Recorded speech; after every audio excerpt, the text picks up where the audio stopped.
हमारी सरकारी शिक्षा को मजबूत बनाएं,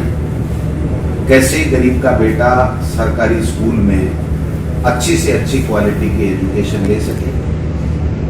इसके लिए हम 2.5 साल से हमेशा नवाचार कर रहे हैं, प्रयास कर रहे हैं हमारी अधिकारियों की और शिक्षकों की टीम को साथ लेकर के। अभिभावकों का पूरा सहयोग मिल रहा है, स्टूडेंट्स का पूरा सहयोग मिल रहा है और विशेषकर राजस्थान के मीडिया का भी हमें बहुत बड़ा सहयोग मिल रहा है कि हम जो एजुकेशन में कोरोना काल के कारण से जो विपरीत परिस्थितियां उसमें भी जो अच्छा कर सके उसको दुनिया के सामने दिखाया, जिससे हमारे प्रति लोगों का सरकारी शिक्षा के प्रति विश्वास जमा है। इसके लिए मैं आपका साधुवाद करना चाहता हूँ, धन्यवाद। आज शाला सम्मेलन ऐप एक ऐसा ऐप है जिसके माध्यम से हम जो विद्यालय हैं उनका किस प्रकार से मजबूती हो, वहाँ पर कैसे टीचर और स्टूडेंट्स अपना अपना काम करें, अच्छी क्वालिटी की एजुकेशन टीचर दे सके, स्टूडेंट वो शिक्षा ग्रहण कर सके और हमारे जितने भी अधिकारी हैं जिनका अपना अपना दायित्व है, वो चाहे सीबीओ हो, डीओ हो, चाहे दूसरे अधिकारी पीओ हो, उनका सबका क्या रोल है और वो अपने रोल को किस प्रकार से निभा रहे हैं, इस बात की पूरी मॉनिटरिंग यहाँ स्टेट लेवल से इस ऐप के माध्यम से हो। कोई भी एससीबीओ, सीबीओ, डीओ, सीबीओ, डायरेक्टर कोई भी विद्यालय में जाएगा, उसकी गतिविधि को देखेगा, वहाँ की शैक्षणिक गतिविधियों को देखेगा, अन्य गतिविधियों को देखेगा, स्टूडेंट्स की क्या उन्होंने सीखा है, किस प्रकार उनका बोलने का, काम करने का जो लर्निंग उसने ली है उसका क्या हमें अचीव हुआ है और किस प्रकार की हमारी क्वालिटी तैयार हो रही है आने वाले समय के लिए, उसका पूरा लेखा जोखा इस ऐप के माध्यम से आएगा और हम सब लोग उसको मॉनिटरिंग कर सकेंगे। आज तक क्या होता था कि कोई इंस्पेक्टर, कोई एसीबीओ, कोई डीओ अगर विद्यालय में जाता था तो उसके लिए मापदंड जो एक बार हमारे द्वारा जो भेजे जाते थे विभाग के द्वारा, वो कईयों को ध्यान में नहीं रहते, कई उसको पूरी तरीके से पालना नहीं करते, वहां उसने क्या देखा नहीं देखा वो जाकर के आ जाते थे। अब ऐसा नहीं होगा। अब कोई अधिकारी जिसकी जिम्मेदारी है कि वो शालाओं का निरीक्षण करेगा, वहाँ क्या क्या गतिविधियां हो रही हैं, किस तरीके की कमियां हैं, चाहे इंफ्रास्ट्रक्चर की हो, चाहे एजुकेशन की हो, पढ़ाने की हो, सीखने की हो, टीचर्स की गतिविधियों की हो, तो उन सबको वो अपनी उसमें निरीक्षण रिपोर्ट में इंकित करेगा और अंकित करेगा तो वो चीज हाथों हाथ इस ऐप के माध्यम से हमारे पास में आ जाएगी, जो मैं समझ पाया हूँ इनके द्वारा दिए तैयार विभाग के द्वारा किया गया इसका उद्देश्य। कहने का मतलब दुनिया मुट्ठी में है, दुनिया मुट्ठी में है तो हमारा पूरा एजुकेशन सिस्टम हमारे यहाँ पर हमारे अधिकारियों के पास में पूरी उसकी कमान है, पूरा निरीक्षण है, पूरी मॉनिटरिंग है और उसमें क्या सुधार करने होंगे तो उसके लिए हम लोग एनालिसिस करके उनको दे सकते। दूसरा जो एनएसए नेशनल अचीवमेंट सर्वे जो 2017 में हुआ था, उसमें हिंदुस्तान में हम दूसरे नंबर पे आए थे। मैं आशा करता हूं कि अब की बार जब ये होगा एग्जाम और जिसका रिजल्ट आएगा तो हम हिंदुस्तान में पहले नंबर पे आएंगे। ये मैं आपसे विश्वास दिलाना चाहता हूँ, क्योंकि आपने देखा होगा कि पीजीआई के अंदर जो इंडेक्स परफॉर्मिंग रेटिंग इंडेक्स जो आया था हमारा, वो 20% बढ़ा है। पूरे हिंदुस्तान में 20 अंक का उछाल अगर कहीं आया तो पिछले 2 साल में राजस्थान में आया। दिल्ली +1 में है, हम भी +1 +B में और हम भी +B में। तो आप समझ सकते हैं कि जहाँ 1800 स्कूल हैं, मेट्रोपॉलिटन सिटी है और इतना हवा देश में किया जा रहा है, उसके बावजूद हमारे दूर ढाणियां, कहाँ जैसलमेर, कहाँ बाड़मेर, कहाँ उदयपुर, कहाँ बीकानेर, है ना, इन सबके बावजूद भी हम +B में 20% के अंक के उछाल के साथ में आए हैं। तो निश्चित रूप से इसमें हमारे अधिकारियों का, हमारे शिक्षकों का, हमारे तमाम लोगों का इसमें बहुत बड़ा सहयोग रहा है, और अभिभावकों का, और जो विद्यालय प्रबंधन समिति, विद्यालय विकास समितियां जो है, जिनके माध्यम से हम पूरी विद्यालय की गतिविधियों को संचालित करते हैं, उनका भी बहुत बड़ा योगदान रहा है। मैं बहुत ही भाग्यशाली व्यक्ति हूँ कि मैं एक शिक्षक का बेटा शिक्षा मंत्री का दायित्व संभाल रहा हूँ, और आज मुझे खुशी है कि महात्मा गांधी इंग्लिश स्कूलों का जो प्रयोग माननीय मुख्यमंत्री जी का आशीर्वाद से राजस्थान में हुआ, और अभी आपको पता होगा 348 स्कूलें और महात्मा गांधी इंग्लिश मीडियम में स्कूलें खुली हैं। जो पहले थी उसमें लॉटरी से एडमिशन हो रहे हैं, और लॉटरी से भी नंबर नहीं आ रहा है, सिफारिशें हो रही है, बहुत तकड़े वाली सिफारिशें हो रही है कि कैसे भी हमारे बच्चे का एडमिशन करा दो। तो मैं समझता हूं कि ये मेरा सौभाग्य है कि मुझे इस समय काम करने का मौका मिला, और मुझे पूरा मुख्यमंत्री जी की तरफ से पूरा सपोर्ट मिला कि कैसे इस एजुकेशन के सिस्टम को सुधारा जाए। हमने एनुअल फंक्शन को आप ले लीजिए, पदों की भर्ती को ले लीजिए, टीचर्स का ऑनलाइन समस्याओं का समाधान, उनकी जितनी भी समस्याएं हैं वो ऑनलाइन, जो शाला दर्पण के माध्यम से जो विंडो हमारे द्वारा यहाँ पर लॉन्च किया गया था 1.5 साल पहले, उसके माध्यम से हम उनकी समस्याओं को समाधान कर रहे हैं। ट्रांसफर की बात भी आ रही है तो एप्लीकेशन ऑनलाइन हम लोग ले रहे हैं। कहीं आपको देखिए बैंक खुले हुए हैं, कहीं किसी तरह की आपदा भी नहीं मिलेगी, कहीं कोई घूमते हुए नहीं मिलेंगे, टीचर नहीं मिलेंगे। सबको साथ लेकर के इंफ्रास्ट्रक्चर का काम हो, चाहे विद्यालय क्रमोन्नति का काम हो, चाहे नए विद्यालयों की बात हो। केंद्र सरकार से अब की बार हमें सिविल का वर्क नहीं बजट मिला सिविल वर्क का, फिर भी हमने 300 करोड़ से कहीं अधिक का नाबार्ड से लोन लेकर के, और हम लोग इंफ्रास्ट्रक्चर में जो कक्षा कक्षों की कमी है उसकी पूर्ति करने का काम करेंगे। 600 कृषि जो है वो संकाय, हम पहली बार राजस्थान में, पूरे राजस्थान में 600 कृषि संकाय नहीं है, तो अब 600 कृषि संकाय एक साथ खुलने की बात चल रही है। जो दूर के इलाकों में जहाँ 60 से ऊपर बच्चे हैं, वहाँ मिडिल स्कूल को, प्राइमरी को हम मिडिल क्रमोन्नत कर रहे हैं। आरटी नॉर्म्स के मुताबिक अगर 10वीं 12वीं कहीं हमारी कम है तो उसको हम लोग करने का काम कर रहे हैं। जो कोरोना काल में हमें जो देखा कि कितनी दिक्कत थी, उसमें भी हवा महल, स्माइल प्रोजेक्ट, ई कक्षा के माध्यम से, यूट्यूब के माध्यम से हमने पूरे भारत में इसकी प्रशंसा हुई, और मानव संसाधन मंत्रालय ने कहा कि ये बहुत अच्छा प्रयास राजस्थान के द्वारा किया गया है। जो ब्लाइंड बच्चे हैं उनके लिए भी जो इस तरीके के तैयारी की गई कि उनको भी कोरोना काल में घर में रह करके उनको पढ़ाई हो सके। जो बच्चे नहीं आ सकते थे उनके लिए वर्कबुक दे रहे हैं सरकार की तरफ से। वर्कबुक के माध्यम से वो टीचर जाकर के घर जाकर के वो वर्कबुक देते हैं, या अभिभावक ले जाते हैं, बच्चा ले जाता है, उसके बाद में उसका एनालिसिस करते हैं। अभी जो कोरोना काल में जो 9वीं से 12वीं की स्कूलें जो खुली हैं, उसमें भी हमने 30% जो हमारा सिलेबस कम करके फिर हम टेस्ट की प्रक्रिया कर रहे हैं, जिससे आने वाले समय में अगर उस तरह की कोई दिक्कत आ जाए तो फिर हम लोग वापिस उनका एनालिसिस कर सकें, बच्चों की इंटेलिजेंस का टेस्ट ले सकें कि वो किस स्तर में क्या है क्या नहीं है, कैसा उन्होंने सीखा है। और मैं खुद स्कूलों का मैंने निरीक्षण किया तो मैंने पाया कि बच्चों ने इतना होमवर्क कर रखा है, जितना होमवर्क हम अगर स्कूल खुलते तो नहीं कराते 10वीं 12वीं में, उतना उन बच्चों ने काम कर रखा था। तो मैं स्वयं इस बात का गवाह हूं। तो मैं समझता हूं कि हम इस शाला सम्मेलन ऐप के माध्यम से विद्यालयों का और अच्छी मॉनिटरिंग कर सकेंगे, और अच्छी क्वालिटी की एजुकेशन दे सकेंगे, और हम हमारे अधिकारियों का जिनकी जिम्मेदारी है स्कूलों का निरीक्षण करना और उसमें सुधार करवाना, उनकी भी हम लोग मॉनिटरिंग कर पाएंगे इस शाला सम्मेलन ऐप के माध्यम से।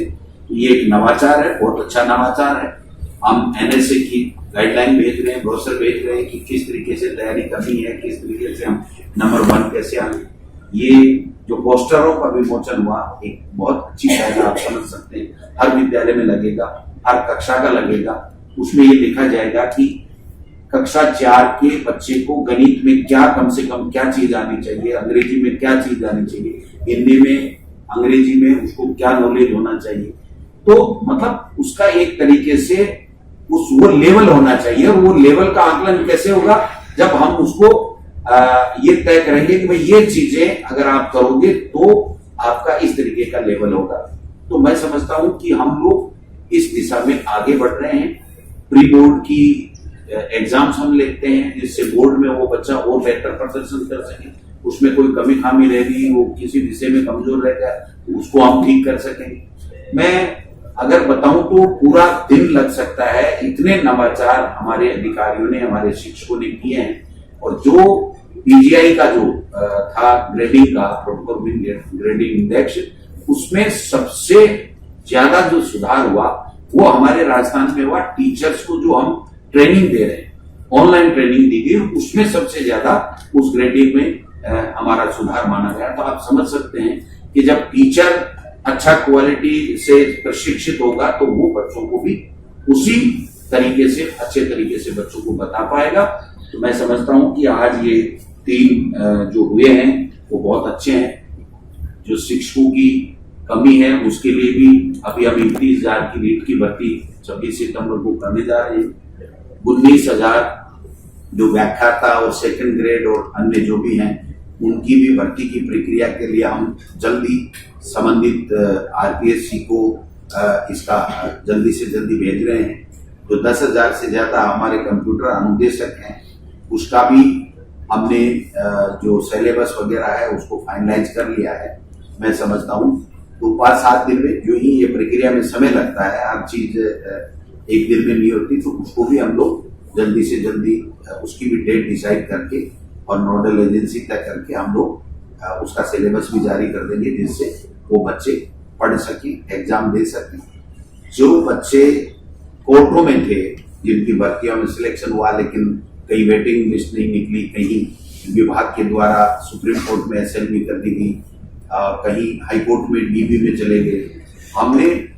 उनमें से तकरीबन 2016 का, 18 का, उनको सबको वापस लेने का निर्णय लिया माननीय मुख्यमंत्री जी के निर्देश के ऊपर। और हमने उन बच्चों को भी नौकरी देने का काम कर रहे हैं जो शिक्षक बेरोजगार हैं, कई दिनों से कोर्ट में चक्कर काट रहे थे। मैं समझता हूँ ये भी एक हमारी सरकार का बहुत बड़ा निर्णय है कि हम कोर्ट में गए, उसके बावजूद भी, एक में तो सुप्रीम कोर्ट में स्टे था, फिर भी हमने वापस एसएलपी ले ली कि नहीं, कोरोना काल में हम नई भर्ती ज्यादा नहीं कर पाए तो हमको इन बच्चों को नौकरियां देनी चाहिए। और अब आप समझ सकते हो कि आने वाले समय में 60,000 के लगभग ये भर्तियां, जो 60 से भी ज्यादा बल्कि भर्तियां शिक्षा विभाग में होंगी। ट्रांसफर भी हो रहे हैं, 3rd ग्रेड का जो ट्रांसफर है वो भी पॉपुलर डिमांड है। बहुत बच्चे हमारे जो लेडी टीचर्स हैं वगैरह दूर पे हैं, लेकिन उसके लिए गाइडलाइन का हमारा निर्माण किया जाएगा। गाइडलाइन बना रहे हैं हम लोग और 2nd ग्रेड तक के सब ट्रांसफर जो भी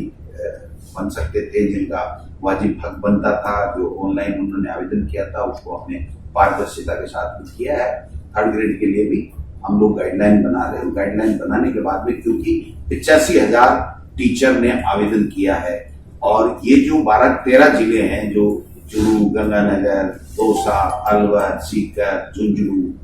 इसमें जो वैकेंट पोस्ट हैं उससे बहुत ज्यादा गुना, मतलब कोई संख्या नहीं है कि 50,000 के लगभग तो इन्हीं 7, 8, 9, 10 जिलों के ही टीचर आना चाहते हैं। तो वहां पर उतनी संख्या में उन टीचरों को आने का नहीं, क्योंकि आप देखिए L1 का L1 पे आएगा, L2 का भी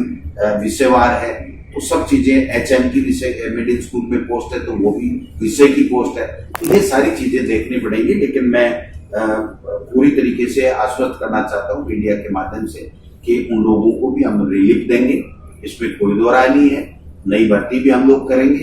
क्वालिटी एजुकेशन भी देंगे। जल्दी हम माननीय मुख्यमंत्री जी से चर्चा करके और अन्य स्टेट्स का हम लोग अध्ययन कर रहे हैं, भारत सरकार से हम बराबर बात कर रहे हैं कि कैसे छोटी स्कूलों को भी हम खोल सकें। इस दिशा में भी हम लोग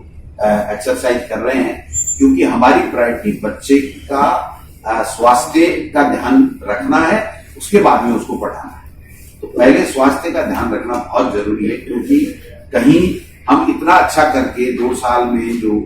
कोरोना काल में हमारी सरकार ने जो काम किया है, मैं समझता हूँ हिंदुस्तान में नंबर 1 राजस्थान है, तो उस पर कहीं किसी की नजर नहीं लग जाए, इसके हम पूरे तरीके से सोच समझ करके, हाँ मैं स्वीकार करता हूं इस बात को कि अगर सबसे ज्यादा कोरोना काल में किसी का नुकसान हुआ तो एजुकेशन में हमारे बच्चों का नुकसान हुआ है, या जो मजदूरी करने वाले लोग हैं, जो दिहाड़ी मजदूर हैं, जो छोटी नौकरी वाले लोग हैं, प्राइवेट छोटी छोटी नौकरी करते हैं, मजदूरी करते हैं, इन लोगों को सबसे बड़ा नुकसान हुआ है। तो मैं समझता हूं कि उनको सबको कैसे हम लोग साथ लेकर के आगे बढ़े, कोरोना का भी ध्यान में रखें, उनके एजुकेशन का भी ध्यान में रखें, तो इन सब चीजों को सम्मिलित करते हुए। लेकिन एक सबसे खूबसूरत बात यही है कि आप सब लोग मीडिया के भाइयों का हमेशा, चाहे कोरोना काल हो चाहे नहीं हो, एजुकेशन डिपार्टमेंट को सहयोग रहा है, सकारात्मक आपका रुख रहा है। इसी के कारण से आज पूरे प्रदेश में नहीं बल्कि पूरे देश में राजस्थान के एजुकेशन अच्छे होने की जो हमारा नामांकन वृद्धि हुई है, 3 लाख से ऊपर नामांकन वृद्धि उम्मीद है। अभी हम जो 33 जिले में Mahatma Gandhi English medium school है उसमें पोस्ट सैंक्शन करा ली, हम प्री प्राइमरी चालू करेंगे। आप समझ सकते हैं कि जो अंग्रेजी के अच्छे अच्छे स्कूल हैं उनको हम उनसे कंपटीशन करने जा रहे हैं, प्री प्राइमरी करेंगे। जो हमारे विवेकानंद है उसमें भी हम प्री प्राइमरी सारे के सारे 134 स्कूलें हैं उसमें भी हम कर रहे हैं। कई जगह तो भवन बन के तैयार होगी, इस बार ही 13 के लगभग तो हम अभी चालू कर रहे हैं। तो आप समझ सकते हैं कि एक एक चीज पे मैं पूरी तरीके से दिल और दिमाग से इस डिपार्टमेंट में काम कर रहा हूं। मुख्यमंत्री जी का पूरी तरीके से हम सबके ऊपर हाथ है, उनकी तरफ से पूरी छूट है कि आप एजुकेशन में कैसे ठीक कर सकते हो। और मैं मेरे अधिकारी जो भी है उनको सबको धन्यवाद देना चाहता हूँ, मेरे शिक्षकों को धन्यवाद देना चाहता हूँ कि वो पूरी तरीके से समर्पित भाव से इस डिपार्टमेंट के लिए इस समय में काम कर रहे हैं। उसी की वजह से आज हम नवाचार भी कर पा रहे हैं और देश और दुनिया में हमारे सरकारी शिक्षा की इसमें चर्चा भी है कि अच्छी क्वालिटी की एजुकेशन हो रही है। मैं आज इस मौके के मेरे अधिकारियों को एक निर्देश भी देना चाहूंगा कि हम अब समय आ गया है कि हमारे सरकारी स्कूलों की और प्राइवेट स्कूलों की ग्रेडिंग होनी चाहिए। सरकारी स्कूल किस ग्रेड का है, ABC ग्रेड का है, वो ग्रेडिंग होनी चाहिए और प्राइवेट स्कूल की भी ग्रेडिंग होनी चाहिए। जब ग्रेडिंग होगी तो RTI का लाभ हमको मिलेगा। आप समझिए कि अगर C कैटेगरी का फॉर एग्जाम्पल अगर सरकारी स्कूल हमारा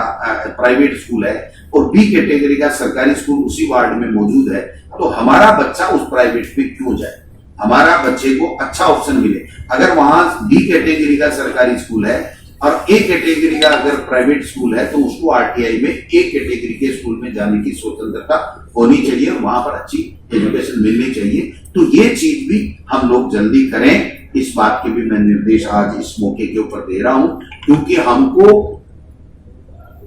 हमारा जो बच्चा है, जो हमारा प्रदेश का आने वाला फ्यूचर है, उसको मजबूत करना है, उसको अच्छा शिक्षित करना है,